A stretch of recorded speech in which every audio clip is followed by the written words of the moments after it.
ঝিঙে আলু দিয়ে আমরা বিভিন্ন রকমের রেসিপি করে থাকি। আজ আমি এই ঝিঙে আলু দিয়ে একদম অন্যরকম নতুন একটি রেসিপি আপনাদের সাথে শেয়ার করব। আশা করি ভালো লাগবে। নমস্কার বন্ধুরা, আমি তন্দ্রা। আমার চ্যানেল মাই কুকিং কর্নারে আপনাদের স্বাগত জানাই। ভিডিওটি সম্পূর্ণ দেখার অনুরোধ রইল।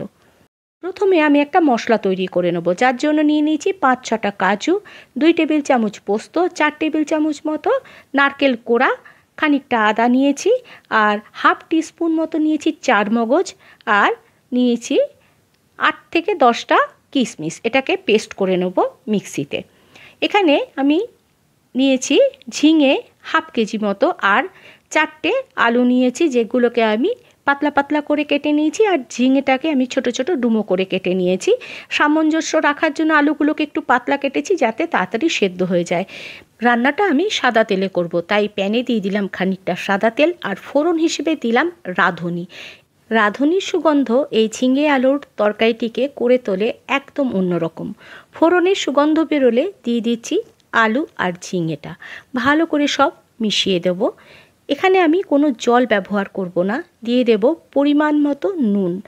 নুনটা একটু বুঝে দিতে হবে, কারণ এখন যে পরিমাণে তরকারিটা আছে রান্না হওয়ার পর এটা বেশ কমে যাবে ঝিঙে থেকে জল বেরিয়ে।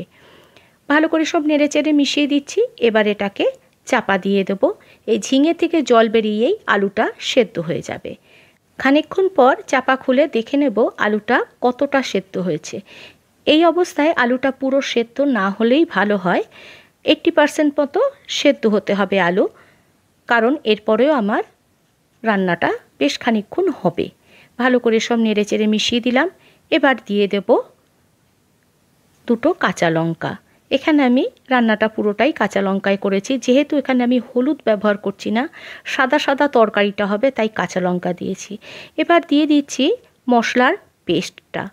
আমার ভিডিওটি আপনাদের ভালো লাগলে এবং আপনি যদি হন আমার চ্যানেলের নতুন ভিউয়ার, তাহলে চ্যানেলটা সাবস্ক্রাইব করে পাশে থাকা বেল বাটনটি একটু প্রেস করে দেবেন আমার চ্যানেলের নতুন ভিডিওর আপডেট পাওয়ার জন্য।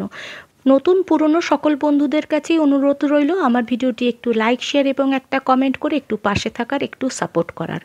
সব মিশিয়ে দিয়ে দিলাম মিক্সির জারটা ধুয়ে অল্প একটু জল। এরপর দিয়ে দিচ্ছি 1/4 টিস্পুন মতো চিনি। এখানে আমি কিশমিশও ব্যবহার করেছি, সেটাও একটু মিষ্টি মিষ্টি, এবং চিনিটাও দিয়েছি। এই টোটাল তরকারিটা একটু মিষ্টি মিষ্টি হয়, খেতে দারুণ লাগে। এবার চাপা দিয়ে দিলাম। ওয়েট করব আলুটা সেদ্ধ হওয়া পর্যন্ত। খানিক পরে চাপাটা খুলে একটু নেড়েচেড়ে দেখে নেব আলু সেদ্ধ হয়ে গেছে কি না। তারপরে এর মধ্যে আর কিছুই নয়, আমার রান্নাটা অলমোস্ট ডান।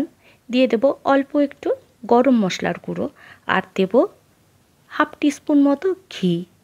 সব নেড়েচেড়ে মিশিয়ে দিয়ে গ্যাসের ফ্লেমটাকে অফ করে দিয়ে চাপা দিয়ে দেব। খানিকক্ষণ পর পরিবেশন করে দেব। এটা গরম ভাতে দারুণ লাগে, রুটি বা পরোটা তার সাথেও কিন্তু বেশ ভালো লাগে। ঝিঙে পোস্ত, ঝিঙে ছেচকি, অনেক কিছুই করা যায় ঝিঙে দিয়ে, কিন্তু একদম অন্য স্বাদের, একদম অন্যরকম ঝিঙে দিয়ে এই রেসিপিটা একবার করে দেখুন, ভালো লাগবে। ভালো থাকবেন, সুস্থ থাকবেন, একটু সাপোর্ট করবেন। ধন্যবাদ।